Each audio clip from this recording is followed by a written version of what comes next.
5, 4, 3, 2, 1, 0. Adik, kita hari ini akan belajar bersama-sama masih di tema 6 menuju masyarakat sejahtera.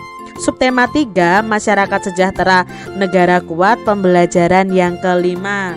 Mari adik-adik kita belajar dengan penuh semangat ya. Setiap orang harus berupaya untuk hidup sejahtera. Jika semua warga Indonesia sejahtera, negara ini akan semakin kuat adik-adik. Masyarakat yang sejahtera akan mampu mengembangkan negara Indonesia supaya lebih maju. Selain itu, masyarakat sejahtera akan mampu menjaga keutuhan Negara Kesatuan Republik Indonesia. Mari kita menjadi warga Indonesia yang sejahtera, karena dengan warganya yang sejahtera, negara kita akan menjadi kuat adik-adik. Adik-adik, perhatikan gambar berikut ini. Apakah beberapa contoh gambar di atas itu menunjukkan keadaan masyarakat yang sejahtera? Nah, coba ungkapkan pendapat kalian adik-adik. Nah, di sini kalau dari gambar ini jelas ini menunjukkan keadaan masyarakat yang sejahtera karena mereka dapat memenuhi kebutuhan dengan baik seperti dapat bersekolah, dapat berhubungan baik antar umat beragama, mendapatkan hasil panen yang memuaskan, dan dapat berolahraga di lingkungan yang bersih dan sehat. Jadi gambar ini sudah menunjukkan keadaan masyarakat yang sejahtera. Udin telah memasuki masa pubertas. Udin tidak lagi kanak-kanak. Udin mulai bersungguh-sungguh dalam belajar. Udin ingin menjadi anak yang pintar supaya hidupnya sejahtera sehingga berguna bagi bangsa. Ingatkah adik-adik perbedaan masa kanak-kanak dan masa pubertas? Lakukan kegiatan berikut ini adik-adik. Kalian carilah gambar tentang ciri-ciri masa kanak-kanak dan masa pubertas. Jika kamu anak laki-laki, kamu bisa mencari gambar anak laki-laki pada masa kanak-kanak dan anak laki-laki pada masa pubertas. Jika kalian anak perempuan, kalian bisa mencari gambar anak perempuan pada masa kanak-kanak dan anak perempuan pada masa pubertas. Lalu tempelkan gambar yang kamu temukan pada kotak ya. Kalian tuliskan di buku tulis kalian masing-masing. Tuliskan keterangan di samping gambarnya. Keterangan dapat berupa ciri-ciri masa kanak-kanak dan masa pubertas. Kita sudah pelajari pada pembelajaran sebelumnya ya tentang ciri-ciri masa kanak-kanak dan masa pubertas. Nah, contohnya di sini seperti ini, gambar anak pada masa kanak-kanak. Ini yang anak laki-laki ya, misalnya gambarnya seperti ini. Lalu ciri-cirinya apa? Oh, ciri-cirinya belum tumbuh rambut halus di ketiak dan alat kelamin. Lalu suaranya belum membesar, belum tumbuh jakun. Lalu perbedaannya apa dengan anak yang sudah mengalami pubertas? Nah, ini adalah gambar anak laki-laki yang sudah mengalami pubertas. Misalnya di sini ciri-cirinya tumbuh rambut halus di ketiak dan alat kelamin, suaranya membesar, tumbuh jakun dan janggut. Ini adalah ciri-ciri untuk masa kanak-kanak dan masa pubertas untuk anak laki-laki. Sekarang untuk yang anak perempuan. Nah, kalian bisa tempel anak perempuan pada masa kanak-kanak. Nah, ciri-cirinya apa? Yaitu belum tumbuh rambut halus di ketiak dan alat kelamin, suaranya belum melengking, payudara dan panggul juga belum membesar. Berbeda dengan anak perempuan yang sudah mengalami masa pubertas misalnya. Nah, di masa pubertas ini ciri-cirinya adalah tumbuh rambut halus di ketiak dan alat kelamin, suaranya mulai melengking dan payudara serta pinggulnya bisa membesar ya. Jadi adik-adik bisa mencari gambar-gambar masa kanak-kanak dan masa-masa pubertas. Adik-adik, kesimpulan dari kegiatan tadi itu terdapat perbedaan masa kanak-kanak dan masa pubertas. Nah, perbedaannya pada apa? Pada segi fisik terjadi perbedaan antara masa kanak-kanak dan masa pubertas. Di antaranya adalah pada masa kanak-kanak suara belum melengking, sedangkan masa pubertas suara sudah melengking. Lalu belum tumbuh dan membesarnya pada payudara pada masa kanak-kanak. Sedangkan pada masa pubertas payudara itu sudah membesar, dan pada masa kanak-kanak pinggul belum membesar. Sedangkan pada masa pubertas pinggul sudah membesar.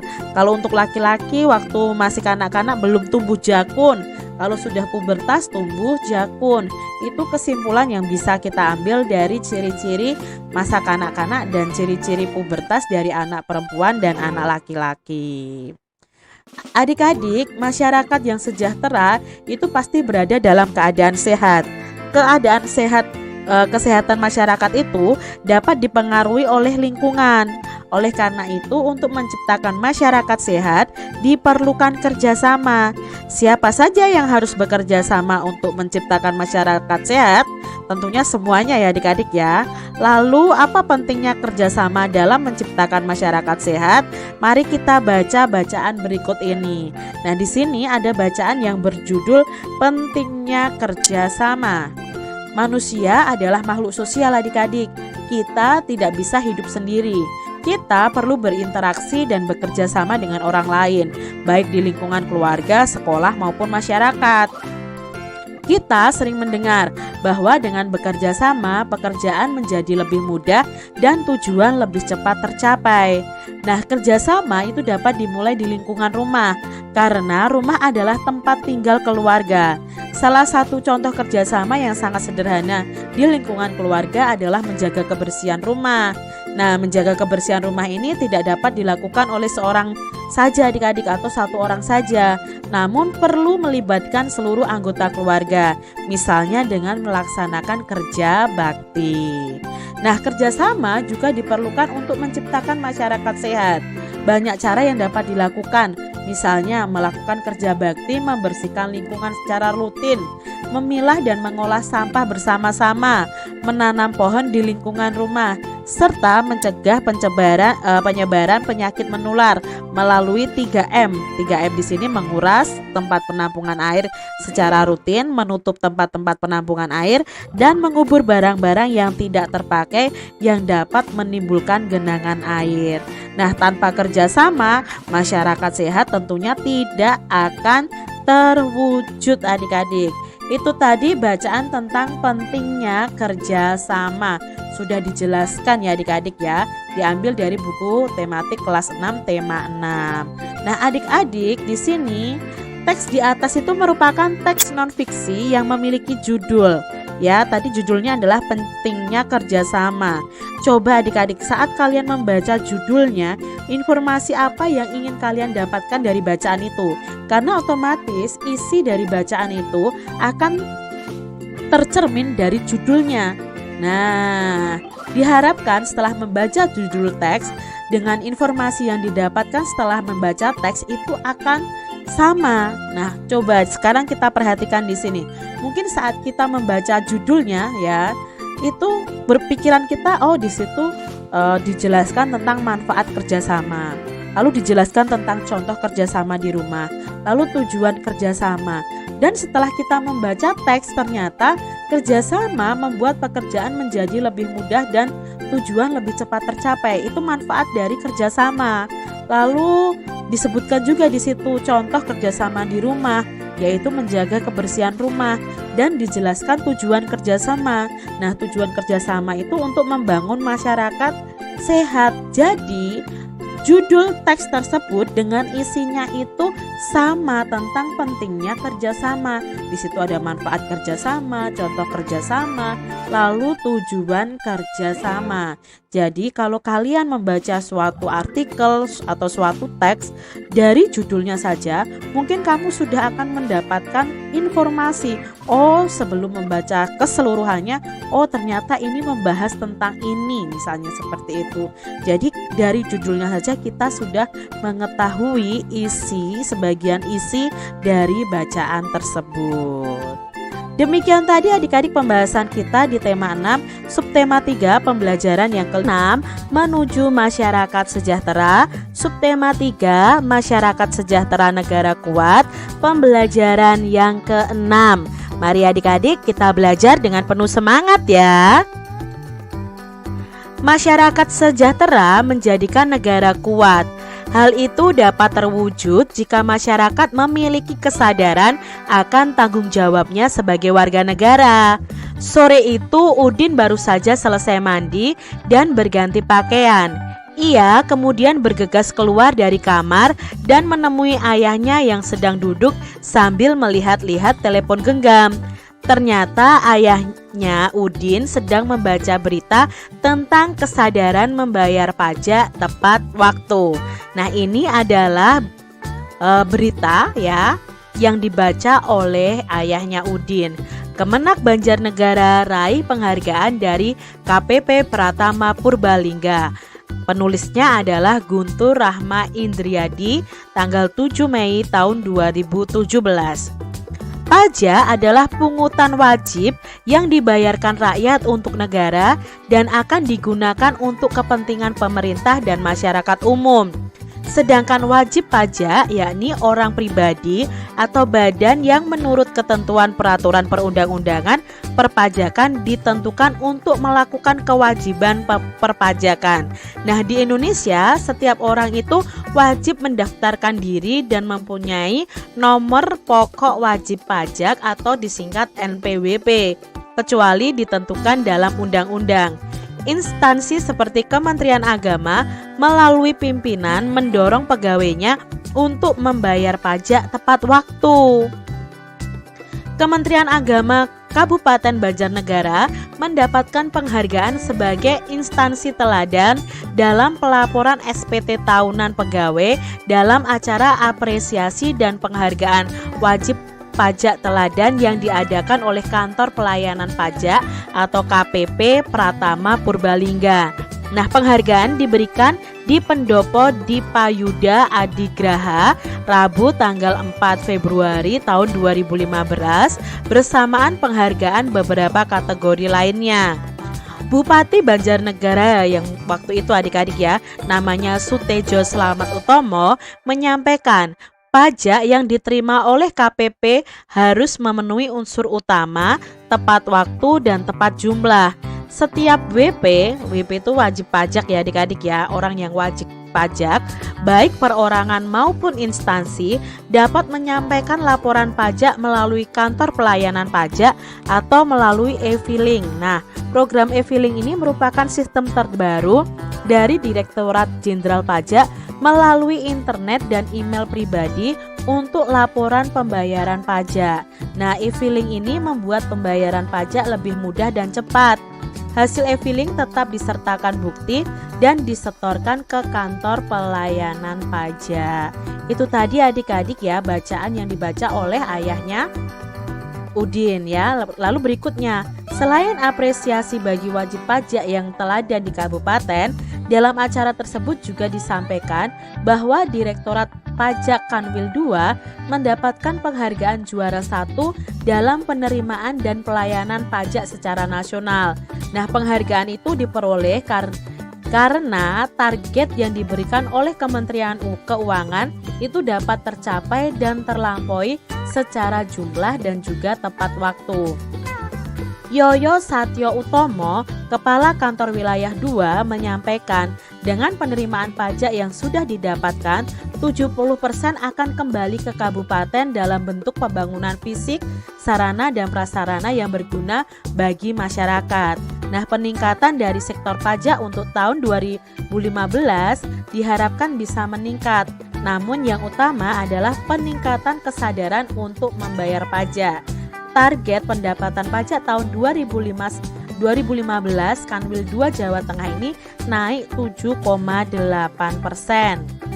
Kepala Kemenak Banjarnegara Farhani menyampaikan bahwa penghargaan ini hasil dari sosialisasi juga kesadaran pegawai di lingkungan Kemenak dan dorongan dari berbagai pihak.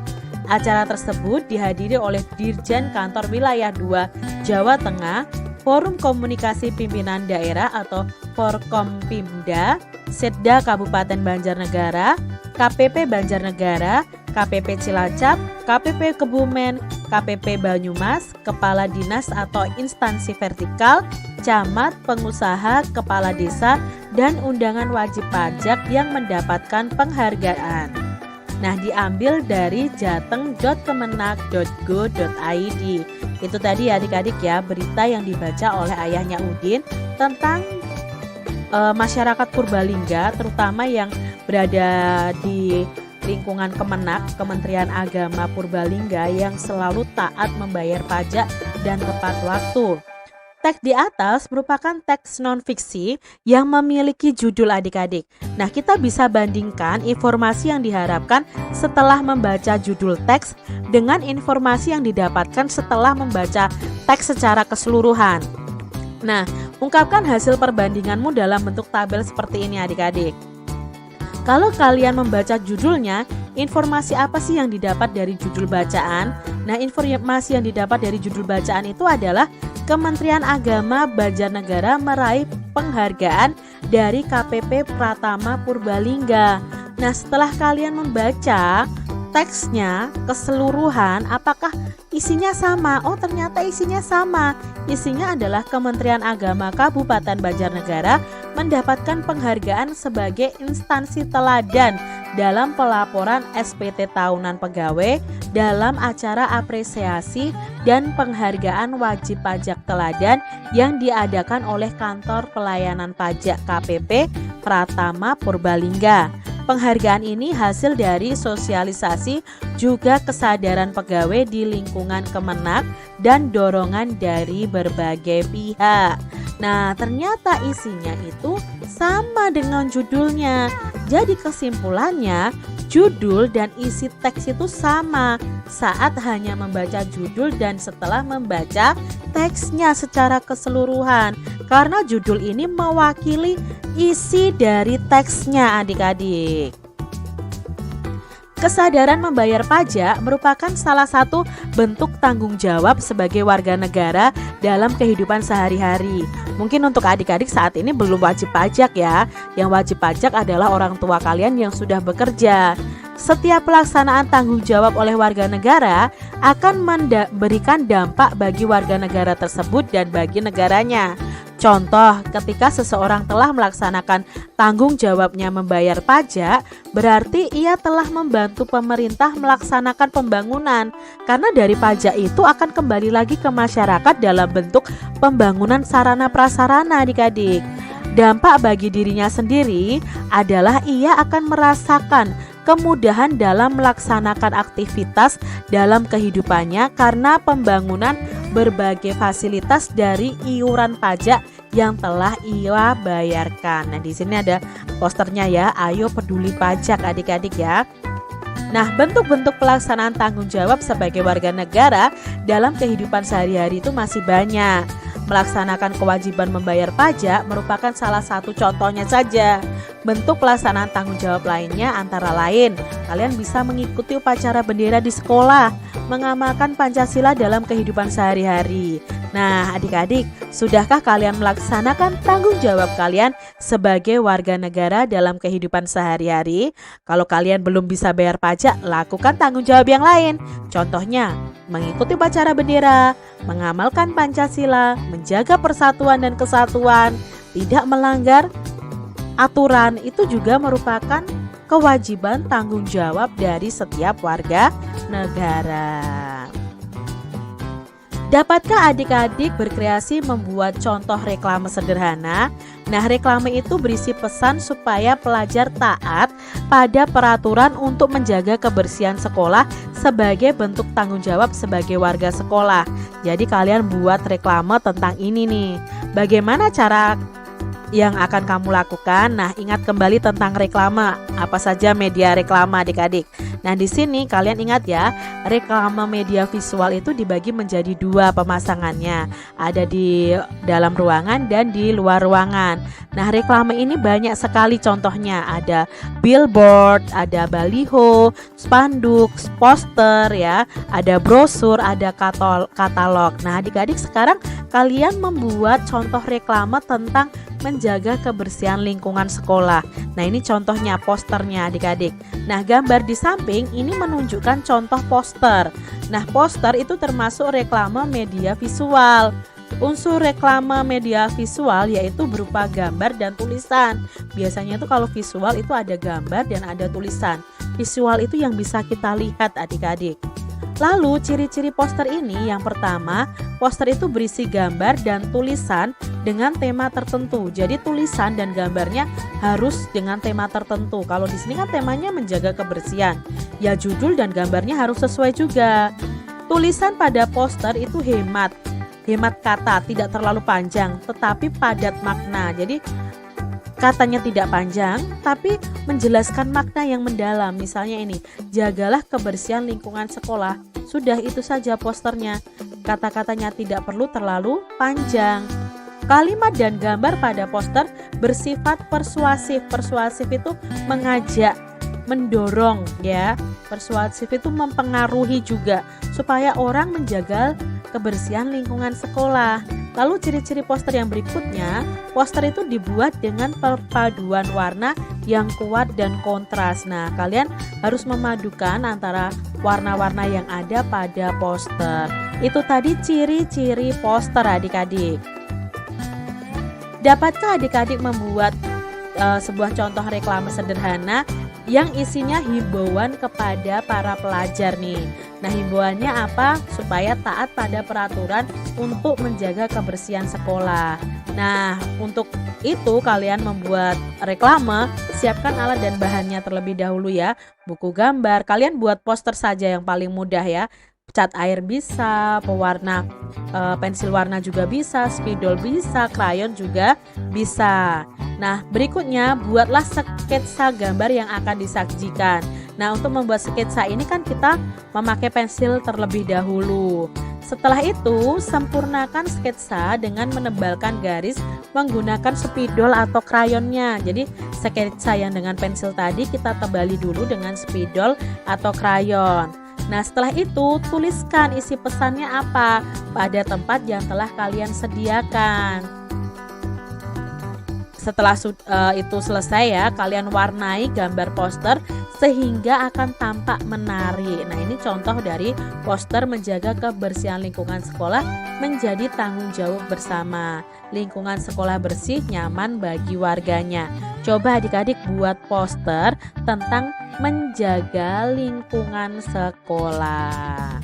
Demikian tadi adik-adik pembahasan kita di tema 6, subtema 3, pembelajaran yang ke-6. Semoga video pembelajaran ini bermanfaat untuk